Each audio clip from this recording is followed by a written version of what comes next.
Tidaknya kalian bertahan 2 tahun selama kalian itu diberi cukup makan, diberi cukup tidur, dan diberi libur. Majikan tidak mukul, gajinya lancar. Selama 5 ini masih bisa ditoleransi, saya ingin kalian itu bertahan di satu majikan.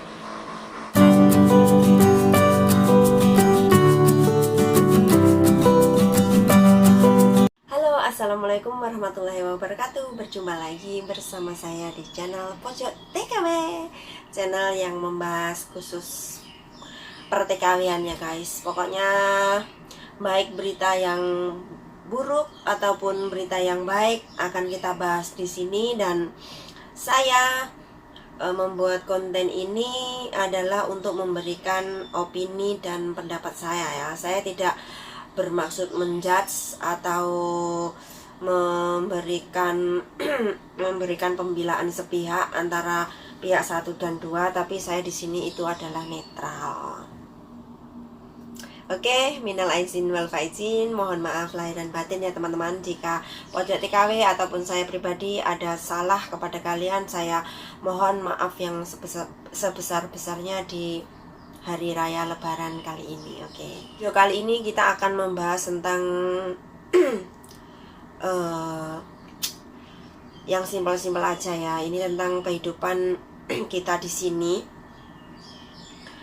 Saya akan membahas proses adaptasi dari mbak-mbak BMI yang baru datang ke sini ya. Jadi biasanya proses adaptasi atau proses kita mengenal majikan itu kalau di Hongkong sini itu kisaran antara bulan 0 sampai 3 bulan.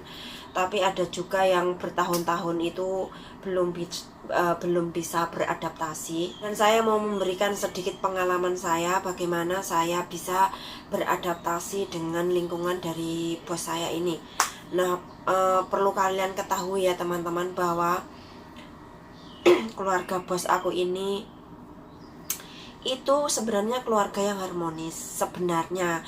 Tapi di dalam keluarga yang harmonis itu kan biasanya ada pertengkaran, ada perselisihan, dan ada banyak sekali konflik di dalamnya kan ya. Nah, salah satu hal yang gak saya suka di keluarga bosku ini adalah mereka itu sering banget bertengkar. Dan bertengkarnya itu teriak-teriak gitu teman-teman. Ngomong pelan itu nggak bisa. Pokoknya kalau mereka itu kalau belum teriak itu belum afdol kalau bertukar pendapatnya gitu loh. Jadi aku itu kayak mental aku itu jadi terlatih ya. Jadi sekarang kalau aku ada orang bertengkar ataupun ada orang teriak-teriak di depan aku, itu aku jadi masa bodoh gitu loh. Kecuali kalau sudah sangat mengganggu sekali, aku itu terkadang ya keluarlah sekata dua kata untuk menghentikan mereka gitu ya. Dan kalau sepatah dua patah itu nggak mempan di mereka, mungkin saya akan gremeng sendiri dan akan berakhir di saya menonton drakor begitu ya. Nah, ini adalah sedikit bocoran tentang keluarga dari bos aku. Bos aku ini adalah salah satu dari ratusan ribu majikan di Hongkong yang cerewet. Jadi cerewet banget, cerewet sangat sekali. Pokoknya yang sangat sekali, banget itu ada di bosku ya. Sedangkan aku itu orangnya tanggung jawab sama kerjaan. Jadi aku itu nggak akan dengerin cerewete bosku itu selama aku itu bekerja teman-teman. Jadi saya itu fokus bekerja, kecuali kura-kuraku guys. Kura-kuraku lagi menaiki tasku. Nah, kecuali kalau dia benar-benar keterlaluan, saya akan menjawab.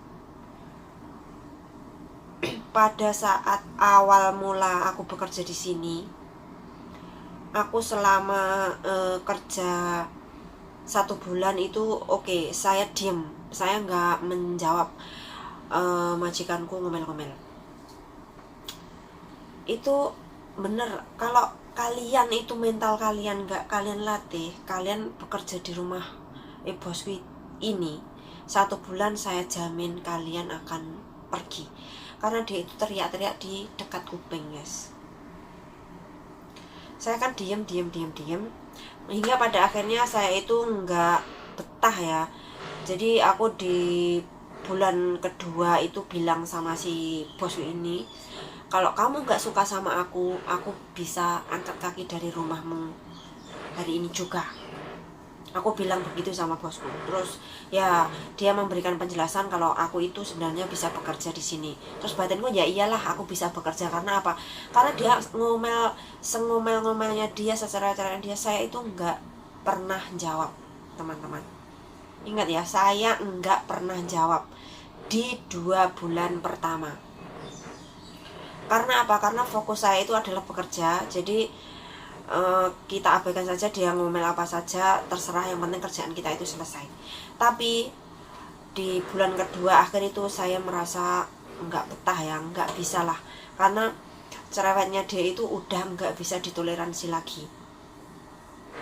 Kemudian bulan ketiga, di awal bulan ketiga itu saya memutuskan untuk break kontrak, karena saya udah nggak sanggup sama cerewetnya dia, nggak sanggup sama komplainannya dia. Padahal kamu tahu nggak, di sini itu jemur baju aja itu salah. Karena saking saya udah gregeten ya teman-teman, dulu itu saya itu jawab gini, bos, kamu itu loh masa jemur baju aja salah, aku gitu. Jemur baju itu sangat mudah sekali, bos. Kenapa kamu selalu menyalahkan aku tentang masalah jemur baju, aku gitu kan. Terus si bos ini masih dia ngomel-ngomel terus di depan anaknya, di depan suaminya, itu ngomelin aku. Aku diem itu sambil tahan napas, tahan emosi. Pokoknya udah nahan, kayaknya kalau waktu itu wajahku itu udah merah padam, kayaknya menahan marah, menahan pokoknya gregetan, guys. Terus yang suaminya itu nyeret dia, si bosku yang perempuan ini, diajak keluar. Terus dia itu bilang ini, wes awak mau ganggu dek kerja lah, ayo ade metu. Tapi dia masih aja ngomel. Akhirnya saya pun keluar akhirnya kata-kata kasar aku pun keluar. Aku bentak dia, teman-teman. Aku bentaknya gimana? Kamu udah selesai ngomong apa belum? Aku gitu, tapi aku nadanya tinggi. Kalau kamu sudah selesai ngomong, ya sudah, aku mau lanjut kerja, aku gitu. Nah, dari itu majikan aku itu sampai melongo, guys. Karena dia mungkin gak ngira kalau aku itu berani jawab kayak gitu. Soalnya apa? Soalnya kan di bulan-bulan yang lalu kan saya nggak banyak bicara orangnya. Nah akhirnya sampai bertahun-tahun ya guys, itu masih aja aku sama bos itu kayak perang dingin gitu. Perang dingin itu berakhir ketika kontrak ketiga itu berarti adalah menjelang kontrak keempat ya. Jadi menjelang kontrak keempat berarti kan kontrak ketiga 6 tahun, berarti di tahun ke-7 itu saya sudah nggak tahan, karena dia selalu curiga masalah segala hal. Akhirnya saya pun bertengkar hebat sama si bosku ini, guys. Bener, pertengkaran aku sama bosku ini seperti perang antar musuh. Saya nggak takut sama bosku, bahkan aku pun menggebrak meja waktu itu.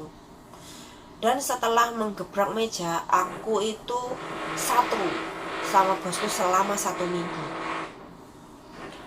Aku nggak tanya, nggak ngomong apapun selama 7 hari.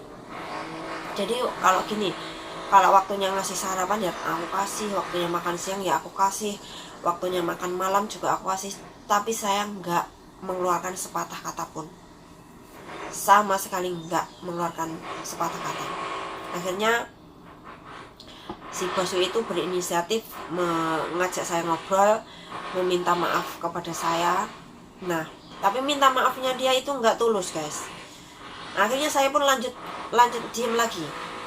Setelah hari ke-10 kita udah baikan, dan sampai sekarang baikan. Jadi kalau misalkan sekarang itu kita bertengkar sama bosku ini ya, pertengkaran yang kecil lah, nggak seperti itu. Jadi itu salah satu cerita aku ya guys, gimana aku melalui 10 tahun terakhir bekerja di rumah bosku ini. Yang mau saya sampaikan kepada kalian, bahwa 98% majikan di Hongkong itu semua itu cerewet. Nggak ada yang enggak. Mereka cerewet karena adalah kayak tuntutan hidup gitu loh. Tuntutan dari pekerjaan mereka itu sudah stres ngurus keluarga, stres di kantor, stres di pekerjaan, dan kayaknya kita itu menjadi pelampiasan mereka gitu loh. Jadi kalau ada apa-apa itu pasti kita yang disalahkan. Nah, buat mbak-mbak yang masih baru dari Indonesia, saya harapkan siapkan mental kalian. Itu aja, siapkan mental kalau ke Hongkong. Kalau mental kamu stabil, insya Allah kamu di sini itu akan bisa bertahan dengan satu majikan di beberapa kontrak gitu ya. Contohlah saya bertahan bukan karena saya menyukai tempat saya bekerja, bukan karena saya ingin sekali di sini, tapi karena saya bertahan di sini karena saya butuh uang, teman-teman. Saya butuh gaji, dan saya itu malas kalau harus beradaptasi dengan majikan baru, karena adaptasi itu ya seperti penjelasan aku tadi memerlukan waktu yang sangat lama. Walaupun kalau misalkan saya adaptasi lagi itu pasti akan lolos, karena saya sudah menjalani ya di sini itu ibaratnya ujian terberat untuk ikut majikan Hongkong itu udah saya lalui gitu loh. Dan buat kamu yang baru tiba di sini, yang memiliki majikan cerewet, kalian itu harus bertahan. Majikan cerewet itu karena dia itu menggaji kita, guys. Gaji kita itu hampir 9 juta kalau di Indonesia. Jadi kalau kita itu menerima gaji yang begitu besar dengan resiko yang begitu kecil, itu adalah rezeki nomplok.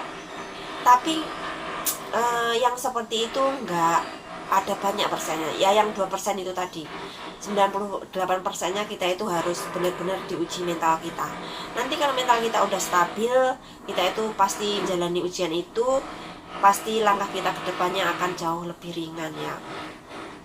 Jadi buat mbak-mbak di luar sana yang masih baru, yang punya majikan cerewet, yang jaga neneknya cerewet, yang jaga neneknya kenyih, yang jaga anaknya nakal atau apapun, kerjaannya full 24 jam gak istirahat, saya hanya bisa bilang bertahanlah. Setidaknya kalian bertahan 2 tahun selama kalian itu diberi cukup makan, diberi cukup tidur, dan diberi libur.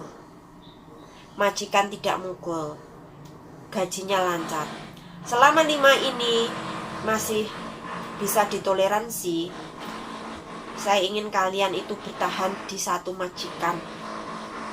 Kalian gak usah dengerin omongan dari teman-teman kalian yang selalu mungkin menyudutkan kalian, yang mungkin membuat beban pikiran kalian bertambah, atau kemungkinan teman-teman kalian itu menyalahkan majikan kalian atau menyalahkan kalian, kenapa kok begitu ya, kenapa kok begini ya. Nggak usah kamu hiraukan, teman-teman. Karena apa? Karena kamu di sini itu menjalani nasib kamu. Kamu menjalani nasib kamu sendiri, bukan menjalani nasib dari teman kamu. Jadi kamu harus berfokus menjalani nasib kamu di sini gitu loh. Selama majikan kamu itu tidak menyalahi kontrak, lanjut ya, jangan sampai mundur. Karena di sini, karena selama sampean masih di sini, berarti pintu rezeki itu terbuka lebar untuk kamu dan untuk keluargamu. Oke ya teman-teman, sekian aja nasihat dari aku, dan saya harapkan buat mbak-mbak yang baru datang ataupun yang lagi penyesuaian dengan majikan baru, semangat ya, jangan sampai mundur. Jangan sampai kalian gagal, kalian harus sukses. Kita semua harus sukses di sini. Oke? Terima kasih dan sampai jumpa di lain kesempatan. Wassalamualaikum warahmatullahi wabarakatuh.